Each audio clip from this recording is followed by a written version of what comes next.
दीपावली का त्योहार।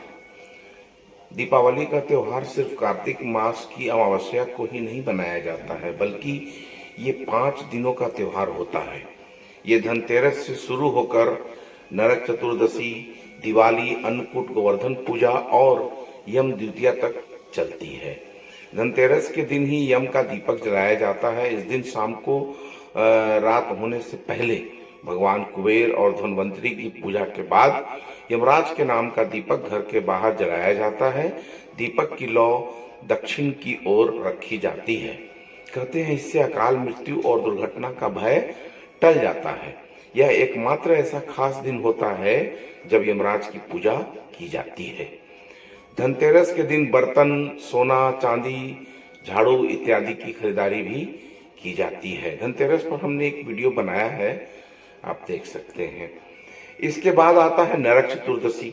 इसे छोटी दिवाली भी कहते हैं क्योंकि ये दिवाली के एक दिन पहले आती है।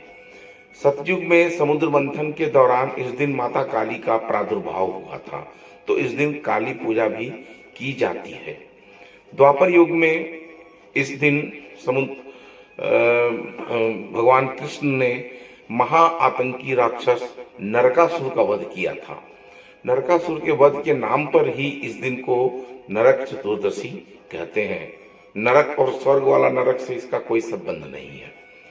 छोटी दिवाली के दिन एक दीपक माँ काली के लिए भी जलाया जाता है और एक दिया भगवान श्री कृष्ण के लिए भी। अब आते हैं अमावस्या पर। इस दिन मनाई जाती है दिवाली। सतयुग में समुद्र मंथन से कार्तिक मास की अमावस्या को ही लक्ष्मी जी समुद्र से उत्पन्न हुई थी, इसीलिए उनकी पूजन का दिन कार्तिक अमावस्या को होता है। लेकिन उनके साथ गणेश जी की भी पूजा होती है, तो इसके बारे में एक पौराणिक कथा है। माता लक्ष्मी और भगवान विष्णु की कोई संतान नहीं है। उनकी संतान उनके अवतार में हुई है, जैसे राम सीता के अवतार में आदि। तो एक बार उन्हें संतान के लिए दुखी देखकर माता पार्वती ने गणेश जी को उनकी गोद में डाल दिया। माता लक्ष्मी बहुत प्रसन्न हुई और उन्हें अपना दत्तक पुत्र मानकर यह आशीर्वाद दिया कि लक्ष्मी के साथ गणेश की भी पूजा करने पर ही उनकी पूजा सफल मानी जाएगी और तभी वे अपने भक्तों की इच्छा पूरी करके उन्हें आशीर्वाद देंगी। त्रेता युग में जब राम जी, सीता जी और लक्ष्मण जी के साथ 14 वर्ष का वनवास काटकर एवं रावण वध कर लंका पर विजय प्राप्त कर वापस अयोध्या लौटे थे, तो उनके स्वागत में अयोध्या वासियों ने अयोध्या नगरी को चारों ओर दीपक जलाकर जगमगा दिया था। हर घर को सैकड़ों दीपक जलाकर सजाया गया था और श्री रामचंद्र ने भगवान गणेश और माता लक्ष्मी की पूजा की थी। तभी से यह प्रत्येक वर्ष होता आ रहा है। लक्ष्मी गणेश का पूजन और घर और बाहर को दीप जलाकर प्रकाशित करना। दीपावली का पर्व प्रकाश पर्व के रूप में मनाया जाता है। दीपक जलाकर प्रकाश फैलाने का अर्थ ये भी होता है कि अंधकार पर प्रकाश की विजय, असत्य पर सत्य की विजय। क्योंकि माता हमेशा अपने पुत्र के दाएं हाथ पर विराजती है, इसलिए गणेश जी की मूर्ति का स्थान माता लक्ष्मी की मूर्ति की बाईं ओर होना चाहिए। मतलब पहले लक्ष्मी तब गणेश। कुछ लोग गणेश जी की पूजा पहले करने के कारण उनको पहले रख देते हैं, जो गलत है।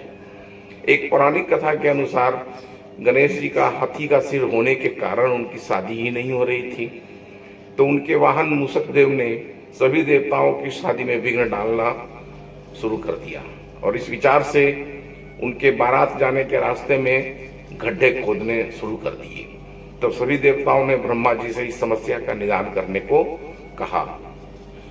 ब्रह्मा जी ने अपनी 2 पुत्रियों रिद्धि एवं सिद्धि से गणेश जी की शादी करवा दी, जिससे उनके 2 पुत्र उत्पन्न हुए, जिनका नाम शुभ और लाभ रखा गया। अधिकतर लोग समझते हैं कि धन के लाभ के लिए ऐसा लिखा जाता है।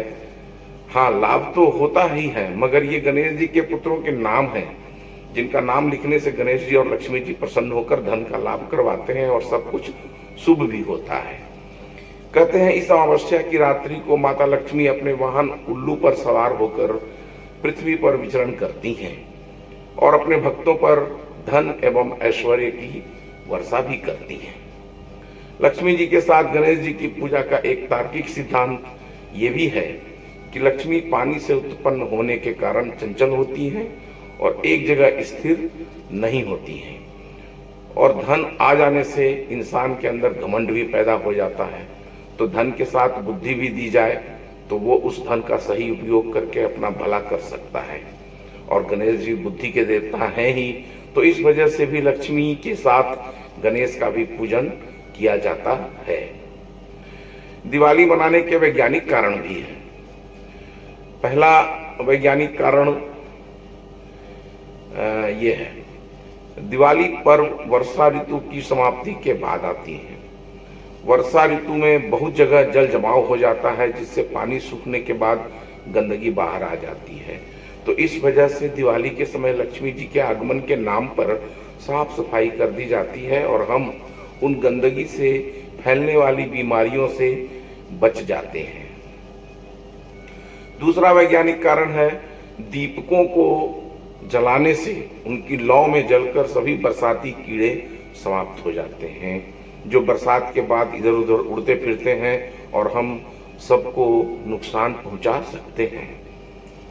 तीसरा वैज्ञानिक कारण, जो सांप बिच्छू इत्यादि जहरीले जीव जो बरसात में उनके बनाए छेद में पानी चले जाने के कारण बाहर आकर रिहायशी इलाकों में आ गए होंगे, वे पटाखों की आवाज और उनकी धमक तथा फुलझड़ियों अनार आदि के आग व धुएं से डरकर वापस जंगल झाड़ियों में भाग जाते हैं।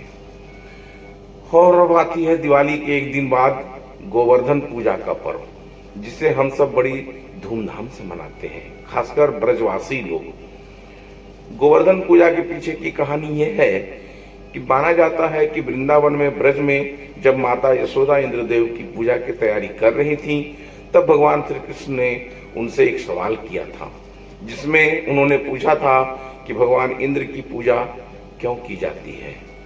तब माता यशोदा ने उन्हें बताया था कि हम इंद्रदेव की पूजा इसलिए करते हैं ताकि इंद्रदेव वर्षा करें और ब्रज में फसल अच्छी हो।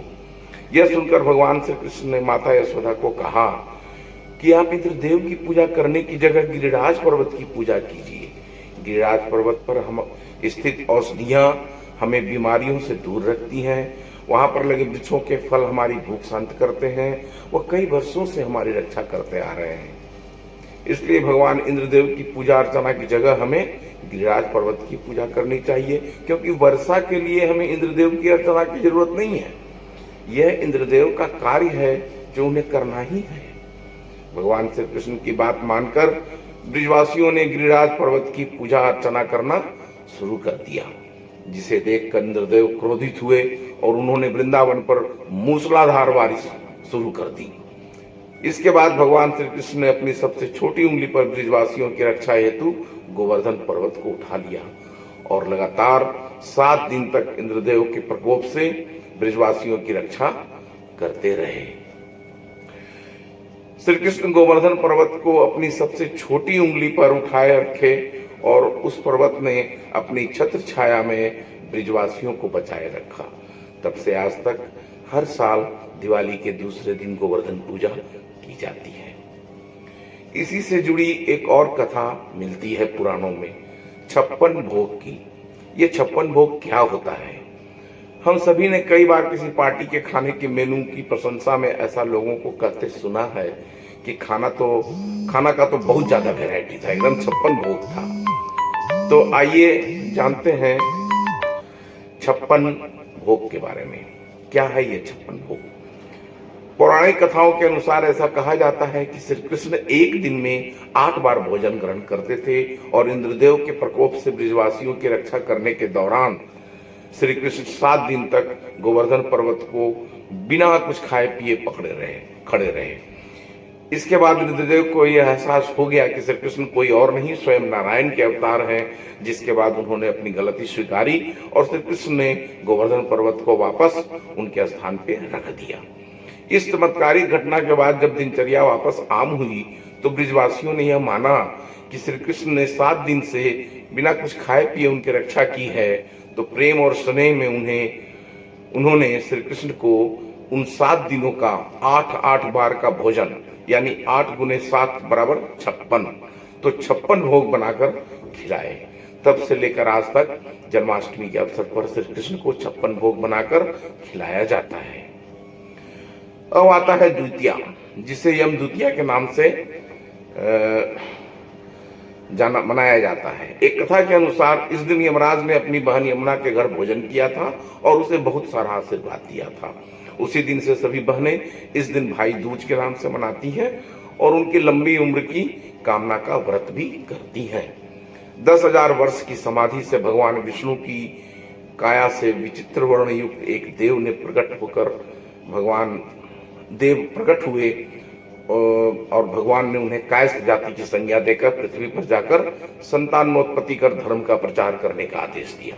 उनका नाम चित्रगुप्त दिया और यमराज की सभा में उन्हें पृथ्वी पर के सभी जीवों के कर्मों का लेखा जोखा रखने का काम सौंप दिया। चित्रगुप्त जी के संतान कायस्थ कहलाए। आज भी कायस्थ लोग बड़ी श्रद्धा से प्रत्येक वर्ष यमदूतिया को चित्रगुप्त भगवान की विधि विधान से पूजा करते हैं।